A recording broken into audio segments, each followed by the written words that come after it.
ဆိုဒီကနေ့တော့ပေါ့နော်ကျွန်တော်တို့ဒီ Nintendo Switch ပေါ်မှာအသစ်ထွက်ထားတဲ့ဒီ Metroid Prime 4 Beyond ဆိုတဲ့ game လေးကိုနည်းနည်းစမ်းစောကြည့်လိုက်ရအောင်ပေါ့နော်ဆိုတော့ဒီကောင်ကလေးကိုကကျွန်တော်ကတော့ Nintendo Switch 2 version တော့ကျွန်တော်ဝယ်ထားတယ်pre-order တင်ထားတယ်ပေါ့နော်ကျွန်တော်စီတော့မကြခင်ရောက်လိမ့်မယ်ရောက်ရင် Nintendo Switch 2 version လေးလည်းကျွန်တော်ဆော့ပြပေးမယ်နော်ဒီကောင်လေးကတော့ Nintendo Switch OLED version ပေါ့နော် OLED jailbreak ပေါ်မှာကျွန်တော်စမ်းထားတာပါဆိုတော့သူကလောလောဆယ်ကတော့သူ့ရဲ့ file size ကတော့လေဟောလို့ရှိမယ်20နဲ့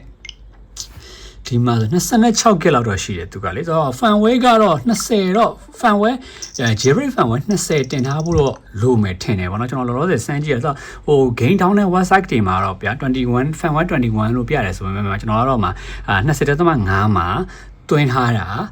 ဆော့လို့ရတယ်ဗောနော်ကျွန်တော်ဒီဟို version 20.1တို့20.3တို့4တို့မှာတော့ဆော့လို့ရမြတော့ကျွန်တော်မစမ်းကြည့်ဘူးသေးဘူးကျွန်တော်မှာဆက်တည်း20.5တွေပဲရှိတာဆိုတော့လေဆိုတော့တေးကြတော့ဟို version 19တွေပါတယ်ပဲရှိသေးတယ်18တို့90တို့ဆိုတော့ဆော့လို့မရတော့ဘူးဆိုတော့တေးကြတယ်ဆိုတော့ဟိုတကယ်တော့ကိုက jailbreak တမိုင်းဆိုလို့ရှိရင်ဗောနော်ဒီမှာဒီ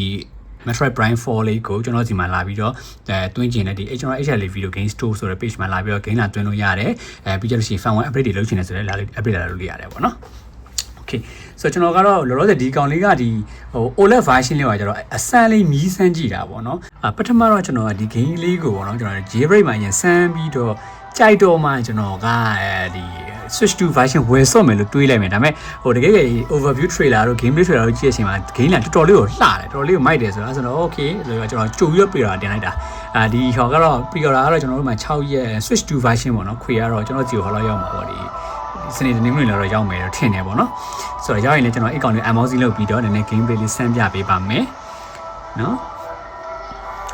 ဆိုတော့ဒီကောင်ကကြတော့သူ့ရဲ့ game ပုံစံကလည်းကျွန်တော်တို့ဒီ Metroid Prime Remaster ပေါ့နော် Nintendo Switch မှာရင်းထွက်ရတဲ့ Metroid Prime Remaster နဲ့တော့ဆင်မယ်ဆိုတော့အဲ့ Remaster ကိုဆော့ထားပြီးတော့ကြိုက်တဲ့သူဆိုလို့ရှိရင်တော့ဒီကောင်လေးကိုစမ်းဆော့ကြည့်ပေါ့နော်ဆိုတော့ဒီ game ရဲ့ပုံစံကကြတော့ဘယ်လိုမျိုးလဲဆိုတော့ဒီကောင် action adventure shooter game ပေါ့နော် shooting game ကိုမှဒီကောင် first person view နဲ့ကျွန်တော်ကလက်တစ်ဖက်ပဲမြင်ရမယ့်အနေအထားမျိုးပေါ့နော်ဆိုတော့ကြတော့ဟိုပုံမှန်လေးပြောမယ်ဆိုလို့ရှိရင်တော့ကျွန်တော်ကအဲ့ first person view တွေက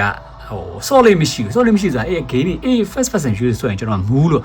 များသောအားဖြင့်ကျွန်တော်ဆော့ဘူးတဲ့ Sam ဆော့ဘူးတဲ့ game တွေဆိုရှင်လက်ချိုးကြည့်လို့ရတယ်လက်၅ချောင်းမပြည့်ဘူးမှာ Outlast series တို့ပြီး Dining Light တို့အဲ့လိုပုံစံမျိုးတွေပေါ့နော်နည်းနည်း2 game 3 game လောက်ပဲဆော့ကြည့်ဘူးလားဆိုတော့ဒီမှာကတော့နည်းနည်းလေးစမ်းကြည့်ကြည့်မယ်ပေါ့နော်။တော့ဒီမှာဆိုလို့ရှိရင် Switch 1 version မှာကကျွန်တော်တို့ controller နဲ့လည်းဆော့လို့ရတယ်လို့ဒါကျတော့ motion control နဲ့ထင်တယ်အဲ့လိုပုံစံမျိုးနဲ့လည်း motion control နဲ့ဆော့လို့ရတယ်။ဒါ Switch 2 version မှာဆိုလို့ရှိရင်တော့ mouse မှုတွေပါမယ်လို့ပြောတယ်ပေါ့နော်။ဆိုတော့Switch 2ခွေရောက်တော့မှပဲစမ်းကြည့်ရမယ်။လောလောဆယ်ကတော့ကျွန်တော်ကဒီမှာဟိုလေးနဲ့စမ်းဆော့ကြည့်လိုက်မယ်နော်။ difficulty ကလေ normal casual ကျွန်တော် casual နဲ့ပဲစဆော့မယ်။ဘာလို့လဲဆိုတော့ဒီ first person view တွေကကျွန်တော်ဆော့လေးဆော့လိုက်ရှိတဲ့ game မဟုတ်တော့လေအေးရန်ခတ်နေတည်မှာပို့ပြီးတော့မူးမှာဆိုတော့အဲဒါကြောင့်ကျွန်တော်နည်းနည်းလွယ်လွယ်ကူကူလေးနဲ့နည်းနည်းပဲပြစ်တယ်နဲ့နိုင်တဲ့ဟာမျိုးပေါ့နော်အဒီကအဲ့လိုမျိုးလေးပဲစမ်းဆော့ကြည့်မယ်ဒီကောင်က in the year တဲ့2000နဲ့2000 X9 ခုနှစ်မှာတဲ့ကျွန်တော်ကင်မဲ့ character ပေါ့နော် Speed Parade တပီ control by the Metroid သူတို့ဟိုဟာကိုSpeed Parade တွေကလာတာလားမသိဘူးတိကျတော့မဖတ်လိုက်ရပါစာanother Federation Research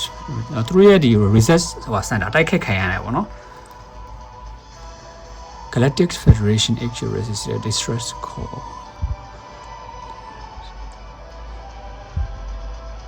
ထွေလာလေးကြီးကြီးတာလေတော်တော်လေးကိုလှတယ်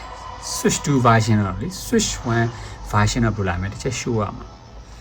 တော့အဓိကဒီကောင်လေးကကျတော့အေးဟိုခဏကျွန်တော်ပြောဆို Metroid Prime Remaster ဆော့ပြီးကြိုက်တဲ့လူဆိုရှင်ဒီက mass play တဲ့ပါတယ်ဒုမဟုတ်ရတော့ကွာ first person shooting game တွေကြိုက်တယ်ဆိုလို့ရှိရင်ဒီကောင်လေးကဆော့ရမယ်ထင်မှာပါတယ်ဒီနှစ်ထဲမှာလေ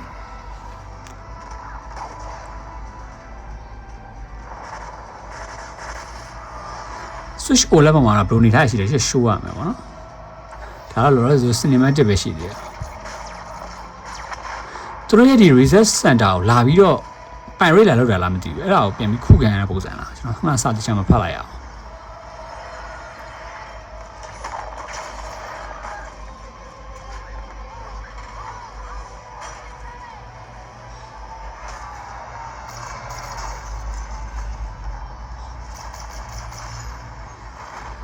ဒီနှစ်ထဲမှာဆိုရင်ဒီ Metroid Prime 4 လေးကဒါနောက်ဆုံး exclusive ဖြစ်မယ်တင်တယ်နော် Nintendo Switch အတွက်လေ ဒီလို switch 1ရော switch 2ရောဆိုတော့ကောင်းတဲ့ကွာဒီကနေ့နှစ်ခုလုံးမှာထွက်တယ်ကိုမှ switch 1ပဲရှိရှိ switch 2ပဲရှိရှိဆော့လို့ရတယ်ပေါ့နော်ဒီလို jailbreak သမားဆိုလို့ရှိရင်လည်းကျွန်တော်မှလာသွင်းပြီးတော့ဆော့လို့ရပါတယ်ဒီတိုင်းကျွန်တော်တို့ character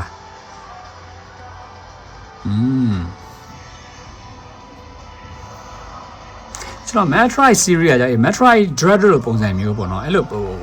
ဟာလေ platform ပုံစံလေးတွေပို့ပြီးဆော့ပြတယ်ဒီလို first person ဟိုဟာ Metroid Prime Remaster တော့ဆိုလည်းကျွန်တော်ဆော့မယ်ဆိုပြီးတော့မဆော့ပြထားဘူး Okay ဆိုတော့ဒီမှာလည်း setting လေးတော့နည်းနည်းချိန်လို့ရမယ် setting ထဲမှာလည်း brightness difficulty ကျွန်တော်ထားတယ် control မှာကျွန်တော် stick control နဲ့ပဲထားသွားလိုက်တယ်ပေါ့နော်ဒီက motion control နဲ့တော့ကျွန်တော်မဆော့ဘာလို့လဲဆိုတော့motion control နဲ့ဆော့တဲ့ခါကျရင်ကျွန်တော် set ကိုဒီလိုလှုပ်နေတော့ light လှုပ်နေမှာဆိုလေကျွန်တော် move လို့အဲ့လိုမျိုးဒီမှာတော့ motion control လည်းဟောလို့ရတယ်เนาะ motion control လည်းဖွင့်လို့ရတယ်ဒီမှာကြောက်ဟောဆိုတော့ motion control က motion control နဲ့ဆော့ရတယ်ဆိုရင် motion control ဖွင့်နေရတယ်ဒါ motion control ဖွင့်လိုက်ဆိုရင်ဒီလိုဖြစ်သွားမှာတဲ့တော့ကိုလှုပ်နေတယ် live လှုပ်နေမှာအဲ့လိုပုံစံမျိုးဆိုတော့ကျွန်တော်အဲ့လိုမျိုးကြာတာနည်းနည်း little move တက်လို့ကျွန်တော်ကတော့ stick နဲ့ပဲဟောလုပ်မယ်ထိမ့်မယ်ဒီ analog stick နှစ်ခုနဲ့ပဲထိမ့်မယ်ပေါ့နော်နည်းနည်းတော့ဟောဖြစ်မယ်ပေါ့နော်ထိမ့်ရပြတော့နည်းနည်းတော့ခက်လိမ့်မယ်အဲ့ကြောင့်ကျွန်တော် difficulty ကိုချဆော့လိုက်တာ normal နဲ့အောင်မဆော့ပဲနဲ့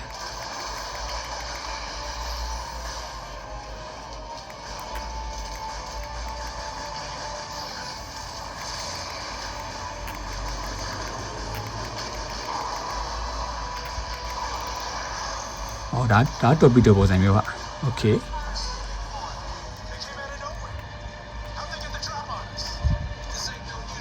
ဆိုတော့မစိုးဘူးတဲ့နော် switch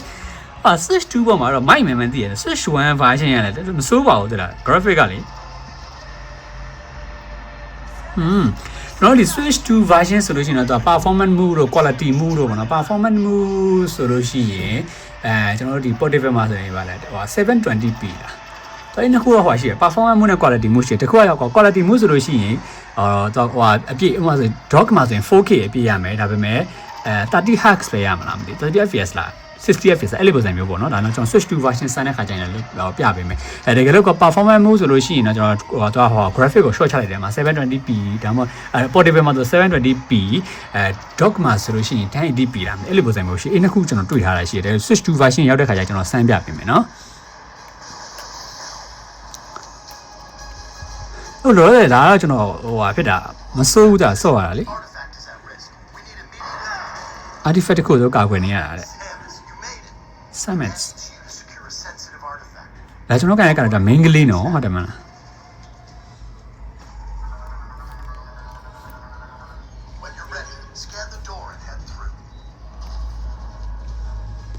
Okay ဒီမှာကတော့အဲ့ switch 1 version မှာတော့ကျွန်တော်အဲ့ခဏလို graphic move တို့ quality move တို့မတွေ့ဘူးပေါ့နော် switch 2 version ဆန်းတဲ့ခါကျတော့ကျွန်တော်တခြားပြောပြပေးမယ်အကောင်လေးရောဒါကို scan လုပ်မယ် Okay မစိုးဘူးတလားအဲ့လောက်အဆင်ပြေမလို့မထင်တာဘူးမိုက်သားပါပဲဟုတ်တာပြစ်လို့ရတယ် Okay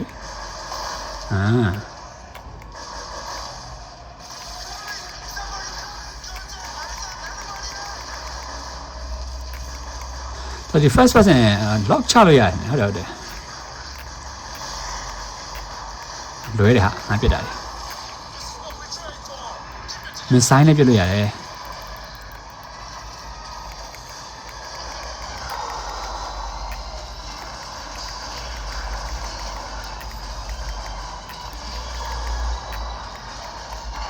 ဒီကောင်လေးကတော့ကျွန်တော်ပြီးအောင်ဆော့ပြလိုက်မယ် switch 2မှာလည်းဝယ်ထားတာဆိုတော့လေဟိုလောရဆန်းကြီးတော့ကတော့မိုက်သားပါပဲဒီလားသူရဲ့ဟို graphic ကလည်းမစိုးกว่าတကယ်ဟိုပို့လင်းသွားမယ်ဆိုလို့ရှိနေတော့လေနည်းနည်းလေးတော့ဟိုမှာထားပါတော့ကျွန်တော်က switch 2ဆော့များဖြစ်တဲ့ကြောင့်သူ 720p resolution ကနည်းနည်းလေးတော့ဟိုဝါတတာလေးတော့ဖြစ်တယ်လို့ခံစားရတာပေါ့နော်ဒါကကျွန်တော် switch 2ဟိုဆော့နေကြသမားမို့လို့ပါဆိုတော့ဒါပေမဲ့သူဆက်သူ့အနေထားနဲ့ဆိုလို့ရှိရင်တော့လေဟိုတော်တော်လေးကိုမိုက်ပါတယ်ဒီကောင်ကလေအဆင်ပြေတဲ့ထဲမှာပါတယ်ဒီလားဒီနေ့ထဲမှာဒီကောင်လည်း exclusive game ဖြစ်တဲ့အတွက်ကြောင့်ဟို exclusive game တွေအကုန်လုံးဆော့ဖို့တွေ့ထားရဆိုလို့ရှိရင်တော့ဒါလေးကဟိုဆော့ဖို့ list လုပ်ထားခြင်းတယ်ပေါ့နော် okay ဆိုတော့ဒီကောင်ကထုံးစံဟို Metroid Prime Remaster တော့လည်းမျိုးပဲဒီလိုအလုံးလေးလုပ်ပြီးတော့တော်လို့ရအလုံးလုံးလိုက်ရင်တော့ဒါဖြစ်သွားတယ်တပ်ပါစံကြီးဖြစ်သွားတယ်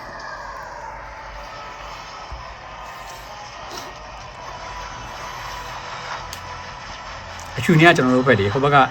ရန်သူဘက်တွေမိုက်တယ်ကျွန်တော်ခွေကိုလည်းဒါမှန်သွားတယ်တဲ့လားစိုးရိမ်နေတာပထမလေ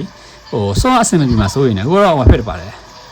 ကျွန်တော်တို့နည်းနည်းဟိုဖြစ်တယ်လို့ပြောတော့နည်းနည်းမူးဟိုဘယ်လိုခေါ်မလဲ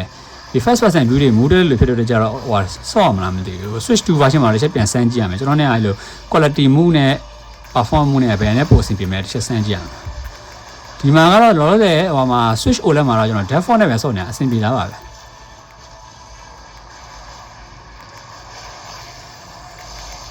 ဟုတ်ဆိုတစ်ချက်တော့တနက်ပြတဲ့ကိုစလိုက်နဲ့လေရတယ်ဒါမှမဟုတ်ကြိုင်းနေထားလိုက်ရင်သူကအလုံးကြီးဖြစ်သွားတာပြီးဒီဘက် R ဆိုရင်ဒါ mix sign okay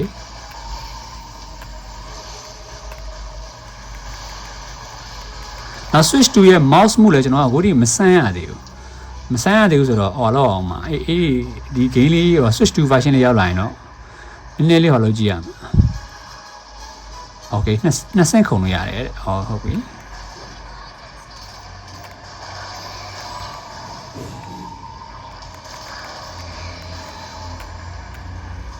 ဆော့လို့လွယ်နေတယ်လား difficulty ချထားလို့လားမသိဘူး normal နဲ့ဆိုတော့နည်းနည်းပိုခက်မှာဒါပေမဲ့ကျွန်တော်အဓိက normal ကြောက်လဲဟောမဖြစ်တော့ဘူးဟို core first ကိုစော့နေကြပုံစံမဟုတ်ကွာသိလားအဲ့ဒါကြောင့်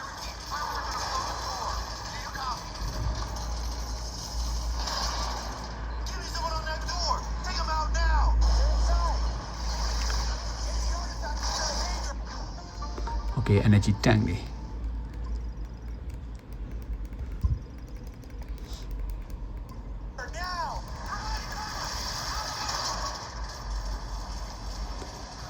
ငါလာပြီ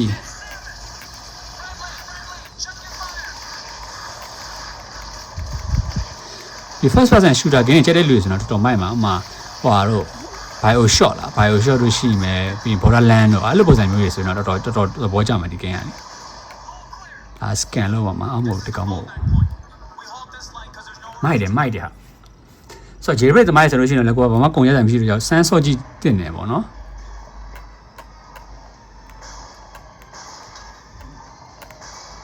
မိုက်တယ်တော်တခုပဲ file size ကတော့လေ Nintendo Switch exclusive တွေနဲ့ဟောမှာဖြစ်ရလို့ဟိုတော်တော်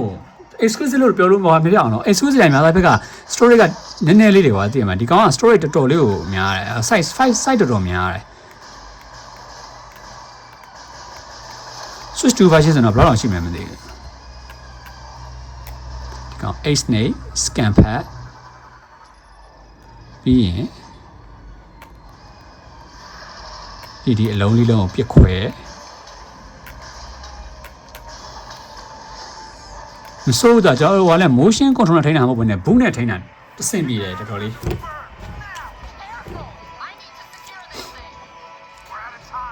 good switch OLED သမားတွေအတွက်ဒီနှစ်ထဲမှာစော့ကြ game တစ်ခုထည့်ရတာပေါ့ကျွန်တော်ရဲ့ OLED မှာအဲ့လောက်ကောင်းမယ်မထင်ထားလိုက်ဒီကောင် switch 2မှာထွက်တဲ့ game ဆိုတော့လေOLED ကိုအရင်မမျှော်မှန်းထားဘူးဒါပေမဲ့ကျွန်တော်မှန်းထားတယ်ပို့အဆင်ပြေစော့ရတာတော်တော်လေးကောင်းတယ်မှာ graphic ပိုင်းရော gameplay ပိုင်းရောလုံးဝ share ပဲ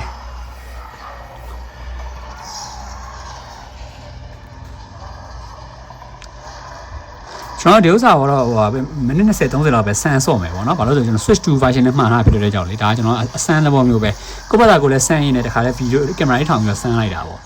တကယ်လို့မှဝယ်မဲ့သူတွေဆိုလို့ရှိရင်လည်းခွေဝယ်မဲ့သူဆိုလည်းနည်းနည်းပါဖြစ်လို့ရအောင်အဆင်ပြေမပြေမှန်းလို့ရအောင်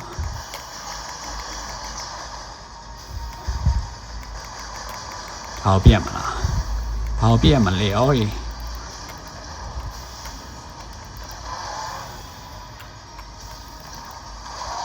โอเคသူအစိမ်းကိုပြန်မှာ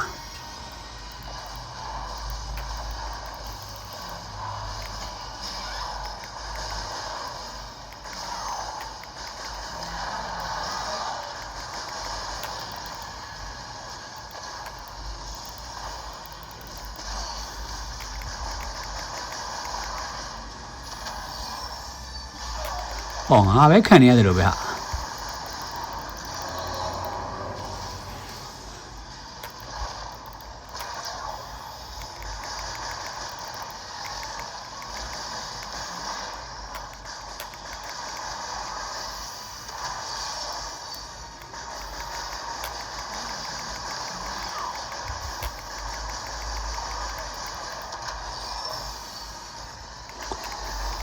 ကင်မရာနဲ့လှမ်းရှိုးလို့မရတော့ဒီကောင်ကငါရှုံးတော့မှာမဟုတ်အော်ငါရှောင်းလိုက်လေထိနေတယ်အေးလို့လို့ပါအော်အဲ့နဲ့ lock ချလို့ရတယ်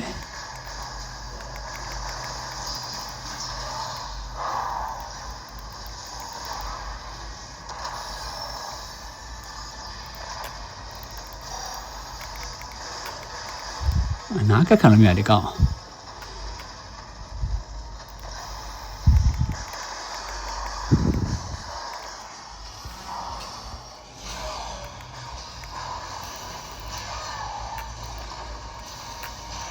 အိုင်ဘယ်ကလာပြစ်နေလဲငါ့အေးလို့ပါ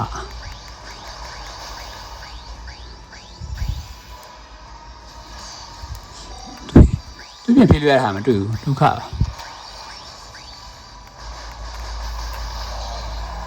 ဟိုငါထိအောင်မပြစ်နိုင်တာတကယ်ကတော့โอเคရှင်းသွားပါပြီကျွန်တော်ဝိတာပါခင်ဗျာ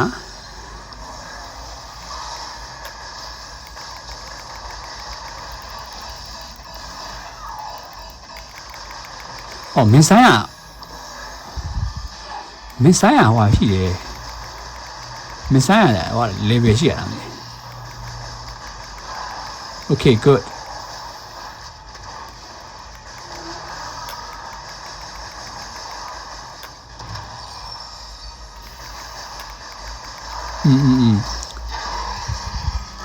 သဘောတရားတော့နည်းနည်းနားလည်သွားပြီစချင်း boss နဲ့ပေးချလိုက်ရတာလွန်တာပေါ့ငါမှခလုတ်တွေကျင့်နေတော့ဟာကျွန်တော် first person နေ solid မရှိတော့ဟိုဖြစ်သွားတာတကယ်လို့အဲ့မှာကိုက Apex Legends တို့ဘာလို့လဲပုံစံမျိုးပေါ့နော် Counter Strike တို့အဲ့လိုမျိုးတွေ solid လေးမျိုးဆိုတော့နည်းနည်းဟိုသိတာလိမ့်မယ်သူကမှဟိုရှောင်းရတယ်မျိုးကျွန်တော်ကျတော့လို့တပ်ပတ်ဆံမဲ့ဆောက်နေကြဆိုတော့ရှောင်းတဲ့ဟာကိုသိဟောမဖြစ်ဘူးဒီလိုမှရှောင်းအောင်မယ်တော့တိတ်မသိဘူးတင်မလားမသူပြစ်လိုက်ရင်ရှောင်းအောင်မယ်တော့တိတ်မသိဘူးဖြစ်နေတာကျွန်တော်နှုတ်နေတာပါ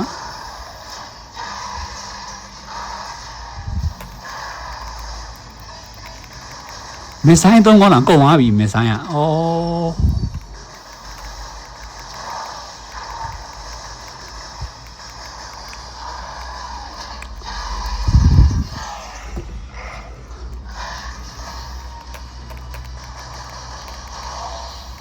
โอเคတလုံးပဲကျန်တော့မယ်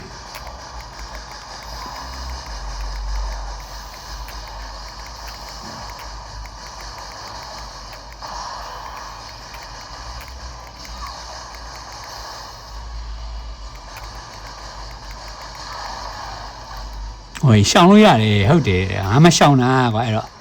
ငါမရှောင်းမလဲမြန်မာလူတွေပြစ်နေတာကွာ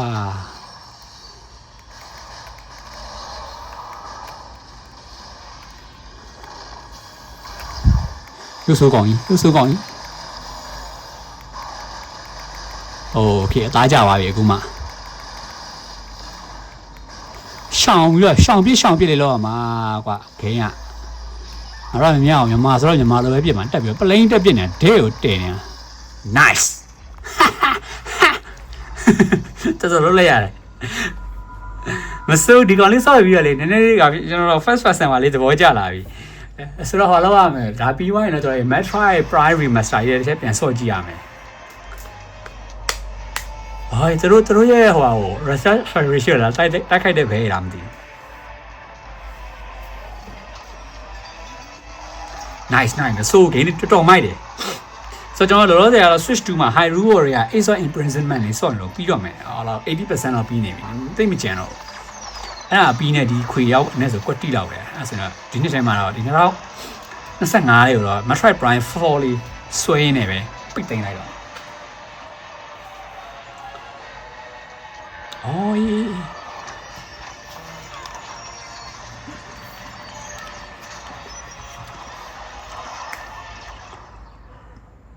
အော်အေးကနေမှ तू ကတခြားဂျိုရောက်သွားမှထင်တယ်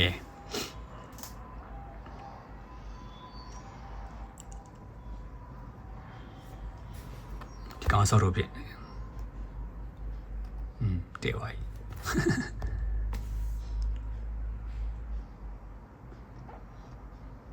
ဟုတ်တယ် trailer မှာတွေ့ရတယ်လို့ပဲ तू ကအေးခဏဟွာနေမှာတခြားဂျိုရောက်သွားတော့ तू အိမ်ပြန်ဖို့တော့ကိုစူးစမ်းရုံးခင်ရတဲ့ process လေးပေါ့နော်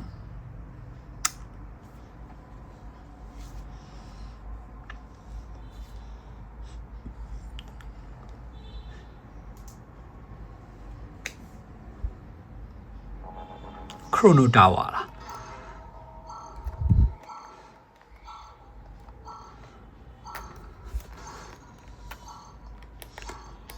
ပြေးလို့မရလားပြေးလို့ရရင်ကောင်းဟောဒါတနက်ခောက်တာတနက်သိန်းတာ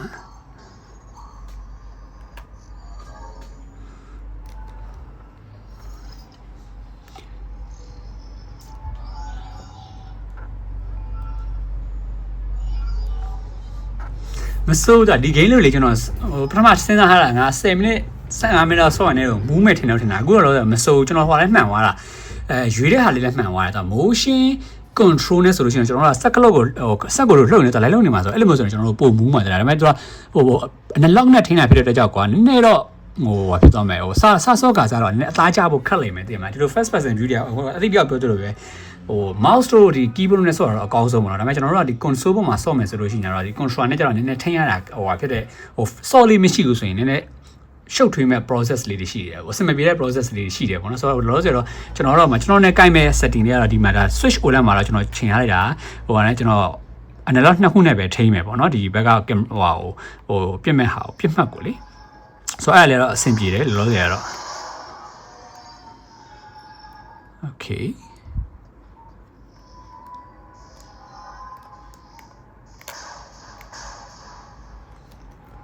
ဆိုတော့ဒီနေ့တော့ကျွန်တော်ဒီလောက်ပဲဆော့ပြတော့မယ်เนาะလောလောဆယ်ဒါကတော့အမှကျွန်တော်လောလောဆယ် Jailbreak ဆက်မှာဆော့မဲ့ game တွေလည်းအများကြီးပဲ Jailbreak လည်းကျွန်တော်ကလောလောဆယ် Switch 2 ရဲ့ကျွန်တော်Switch OLED လည်း Jailbreak လေးတော်တော်ဆောင်းလာတယ်ဆောင်းလာဆိုအခုမျိုးပေါ့နော် game လေးစမ်းကျင်နိုင်မျိုးတို့တခြားကို Switch 2မှာမွေဖြစ်တဲ့ game လေးတွေကို